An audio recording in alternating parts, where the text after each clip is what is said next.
പ്രിയമുള്ളവരെ, വചനജ്വാല 1319 ദിനത്തിലേക്ക് പ്രവേശിക്കുന്ന ഇന്ന് ഏപ്രിൽ 11 വെള്ളിയാഴ്ച എല്ലാവർക്കും സുന്ദരമായ ഒരു സുപ്രഭാതം ആശംസിക്കുന്നു.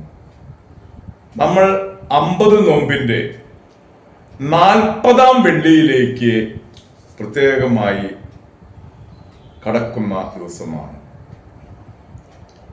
ഇന്നത്തെ വചനവായനയിൽ സങ്കീർത്തനങ്ങൾ 84-ാം അധ്യായം 1 മുതൽ 12 വരെയുള്ള തിരുവാക്യങ്ങളാണ് നാം ശ്രവിക്കുക. കർത്താവിന്റെ ഭവനം എത്ര അഭികാമ്യം. ഗായക സംഘ നേതാവിനെ ഗിത്യരാഗത്തിൽ കോറഹിന്റെ പുത്രന്മാരുടെ സങ്കീർത്തനം. സൈന്യങ്ങളുടെ കർത്താവേ, അങ്ങയുടെ വാസസ്ഥലം എത്ര മനോഹരം. എന്റെ ആത്മാവ് കർത്താവിന്റെ അങ്കണത്തിലെത്താൻ വാഞ്ചിച്ചു. തളരുന്നു.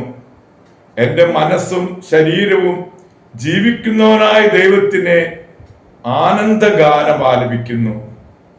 എന്റെ രാജാവും ദൈവവുമായ സൈന്യങ്ങളുടെ കർത്താവേ, കുരുകിൽ പക്ഷി ഒരു സങ്കേതവും മീവൽ പക്ഷി കുഞ്ഞിനെ ഒരു കൂടും അങ്ങയുടെ ബലിപീഠത്തിങ്കൽ കണ്ടെത്തുന്നുവല്ലോ.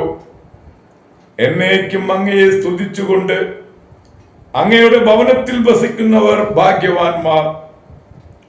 അങ്ങയിൽ ശക്തി കണ്ടെത്തിയവർ ഭാഗ്യവാന്മാർ. അവരുടെ ഹൃദയത്തിൽ സിയോനിലേക്കുള്ള രാജവീഥികളുണ്ട്. ബക്കാ താഴ്വരയിലൂടെ കടന്നു പോകുമ്പോൾ അവർ അതിനെ നീരുറവകളുടെ താഴ്വരയാക്കുന്നു. ശരത്കാല വൃഷ്ടി അതിനെ ജലാശയങ്ങൾ കൊണ്ട് നിറയ്ക്കുന്നു.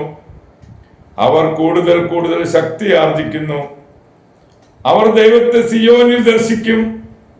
സൈന്യങ്ങളുടെ ദൈവമായ കർത്താവേ, എന്റെ പ്രാർത്ഥന ശ്രവിക്കണമേ. യാക്കോബിന്റെ ദൈവമേ, ചെവിക്കൊള്ളണമേ. ഞങ്ങളുടെ പരിചയായ ദൈവമേ, അങ്ങയുടെ അഭിഷിക്തനെ കടാക്ഷിക്കണമേ. അന്യസ്ഥലത്ത് 1000 ദിവസത്തേക്കാൾ അങ്ങയുടെ അങ്കണത്തിൽ ഒരു ദിവസം ആയിരിക്കുന്നത് കൂടുതൽ അഭികാമ്യമാണ്. ദുഷ്ടതയുടെ കൂടാരങ്ങളിൽ വാഴുന്നതിനേക്കാൾ എന്റെ ദൈവത്തിന്റെ ആ ആലയത്തിൽ വാതിൽക്കാരനാവുന്നതാണ് ഞാൻ ആഗ്രഹിക്കുന്നത്. എന്തെന്നാൽ ദൈവമായ കർത്താവ് സൂര്യനും പരിചയമാണ്. അവിടുന്ന് കൃപയും ബഹുമതിയും നൽകുന്നു. പരമാർത്ഥതയോടെ വ്യാപരിക്കുന്നവർക്ക് ഒരു നന്മയും അവിടുന്ന് നിഷേധിക്കുകയില്ല. സൈന്യങ്ങളുടെ കർത്താവേ, അങ്ങയിൽ ആശ്രയിക്കുന്നവൻ ഭാഗ്യവാൻ. ദൈവത്തിന്റെ തിരുവചനമാണ് നാം ശ്രവിച്ചത്. പ്രിയമുള്ളവരെ, ഇന്ന് ആഗോള കത്തോലിക്ക സഭയിൽ മെത്രാനായ ക്രാക്കോവിലെ വിശുദ്ധ സ്റ്റാനിസ്ലാവോസിനെ അനുസ്മരിക്കുന്ന ദിവസമാണ്. പോളണ്ടിന്റെ മധ്യസ്ഥനാണ് ക്രാക്കോ ബിഷപ്പായിരുന്ന സ്റ്റാനിസ്ലാവോസ്.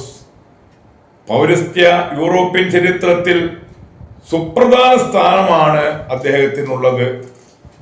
വിശുദ്ധ തോമസ് മൂറിനെയും വിശുദ്ധ തോമസ് ബക്കറ്റിനെയും പോലെ അനീതി പ്രവർത്തിച്ചു കൊണ്ടിരിക്കുന്ന ഗവൺമെന്റിനെ സ്റ്റാനിസ്ലാവോസ് ചെറുത്തുകൊണ്ടിരുന്നു. 1030 ജൂലൈ 26-ാം തീയതി ക്രാക്കോവിന് സമീപമുള്ള സഷേപാനോവിൽ അദ്ദേഹം ജനിച്ചു.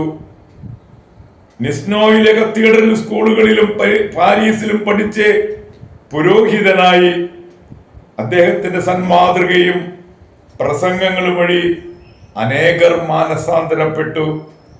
1072 അദ്ദേഹം ക്രാക്കോവിലെ മെത്രാനായി. ബിഷപ്പായതിനു ശേഷം ബാലേസ്ലാവൂസ് ദ്വിതീയൻ രാജാവിന്റെ നീതികളെയും നീതിരഹിതമായ യുദ്ധങ്ങളെയും കർഷകരുടെ തിന്മകളെയും അദ്ദേഹം നിശിതമായി വിമർശിച്ചു. രാജാവ് അനുതാപത്തിന്റെ ലക്ഷണം കാണിച്ചെങ്കിലും മെത്രാനെ വധിക്കുമെന്ന് ഭീഷണിപ്പെടുത്തി. ബിഷപ്പ് സ്റ്റാനിസ്ലാവോസ് അദ്ദേഹത്തെ മഹറോൻ ചൊല്ലി. കുപിതനായ രാജാവ് പടയാളികളോട് ബിഷപ്പിനെ വധിക്കാൻ ആജ്ഞാപിച്ചു. അവർ വിസമ്മതിക്കിയാൽ രാജാവ് തന്നെ ബിഷപ്പ് സ്റ്റാനിസ്ലാവോസിനെ വധിച്ചു. രാജാവ് ഹംഗറിയിലേക്ക് പലായനം ചെയ്തു. അവിടെ വെച്ച് അനുദപിച്ച് തുടർന്നുള്ള ജീവിതകാലം ഓസിയാക്കി ബെനഡിക്റ്റൻ ആശ്രമത്തിൽ താമസിച്ചു. 1253 ഇന്നസെന്റ് നാലാമൻ മാർപ്പാപ്പ സ്റ്റാനിസ്ലാവോസിനെ വിശുദ്ധനായി പ്രഖ്യാപിച്ചു. പോളണ്ടിന്റെ ആദ്യത്തെ വിശുദ്ധനായ അദ്ദേഹം പോളണ്ടിന്റെ മുഖ്യ സ്വർഗീയ മധ്യസ്ഥനാണ്. പ്രിയമുള്ളവരെ, ഇന്ന് തന്നെ വിശുദ്ധ ജമ്മ ഗൽഗാനിയെയും അനുസ്മരിക്കുന്ന ദിവസമാണ്. 1878 മാർച്ച് 12 ഇറ്റലിയിൽ ലൂക്കായ്ക്ക് സമീപം കമിലിയാനോ എന്ന ഗ്രാമത്തിൽ ജമ്മ ജനിച്ചു. ജമ്മയ്ക്ക് 20 വയസ്സുള്ളപ്പോൾ പിതാവ് മരിച്ചു. അന്ന് ഗൽഗാനി കുടുംബം ദാരിദ്ര്യത്തിന്റെ വക്കിലെത്തിയിരുന്നു. ജമ്മയുടെ നട്ടെല്ലിന് ക്ഷയവും വന്നുകൂടി. അവൾ ഒരമ്മായിയോടുകൂടെ താമസിച്ചു. 1899 ഫെബ്രുവരിയിൽ അവളുടെ സുഖക്കേട് മാറുകയില്ലെന്ന് ഡോക്ടർമാർ അഭിപ്രായപ്പെട്ടു.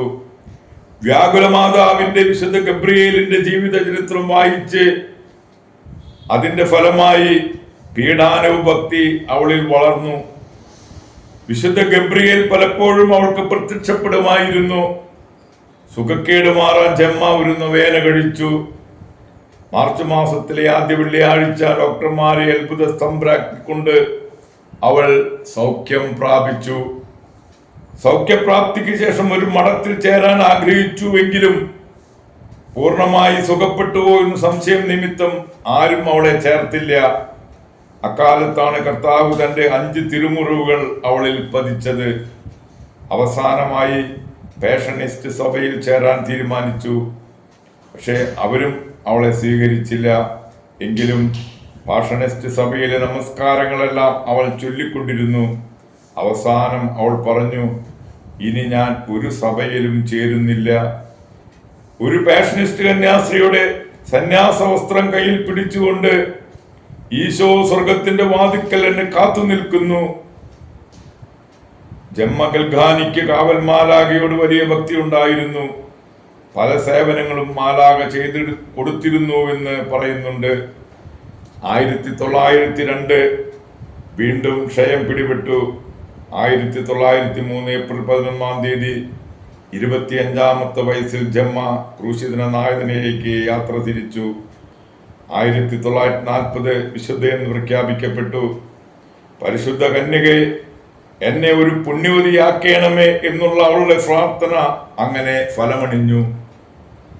പ്രിയമുള്ളവരെ, വിശുദ്ധ ജമ്മ ഗൽഗാനിയുടെയും മെത്രാനായ ക്രാക്രോവിലെ വിശുദ്ധ സ്റ്റാനിസ്ലാവോസിന്റെയും മധ്യസ്ഥം യാചിച്ച് ഇന്നത്തെ ഈ നല്ല ദിവസത്തിലേക്ക് നമുക്ക് പ്രവേശിക്കാം. എല്ലാവർക്കും നല്ല ഒരു വെള്ളിയാഴ്ച ദിവസം ആശംസിക്കുന്നു. ദൈവം നമ്മെ ഓരോരുത്തരെയും അനുഗ്രഹിക്കട്ടെ. ഇന്ന് നമ്മൾ കർത്താവിൻ്റെ 40-ാം വെള്ളി ആചരിക്കുന്ന ദിവസമാണ്.